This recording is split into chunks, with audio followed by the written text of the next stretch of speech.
আমাদের দলিত হরিজন রবিদাস এবং তফসিলি সম্প্রদায়ের মানুষ, না আমরা তাদেরকে একটা সাম্যের সমাজ দিতে পেরেছি, না মানবিক মর্যাদা দিতে পেরেছি, না সামাজিক সুবিচার আমরা নিশ্চিত করতে পেরেছি। আজকে এখানে যারা বক্তব্য উপস্থাপন করেছেন তাদের সঙ্গে ওঠা বসা চলাফেরার জায়গা থেকে, কথা শোনার জায়গা থেকে এবং প্রত্যক্ষ অভিজ্ঞতা থেকে আমরা খেয়াল করে দেখেছি যে আমাদের দলিত হরিজন রবিদাস সম্প্রদায়ের মানুষেরা তারা মানুষ হিসেবে যতটুকু মর্যাদা পাওয়ার কথা, মানুষের মর্যাদাটুকু তারা পান না।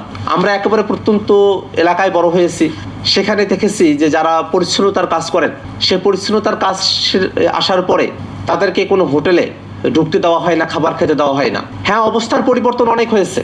এই জায়গাটাতে দ্বিবিধ মূল্যায়ন আছে আমার। ভারতের বর্তমান সেখানে কাস্ট সিস্টেম বা বর্ণপ্রথা যতটা ভয়াবহ রূপে আছে, বাংলাদেশে হয়তো সেই বর্ণপ্রথা এতটা ভয়াবহ আকারে নাই, কিন্তু আমরা যে বর্ণপ্রথার কুপ্রভাব থেকে গোটা জাতিকে মুক্ত করতে পারছি, এতদূর অর্জন আমাদের এখনো পর্যন্ত হয় নাই। এটা খুবই দুর্ভাগ্যের। সেই ব্রিটিশ পিরিয়ড থেকে নিয়েই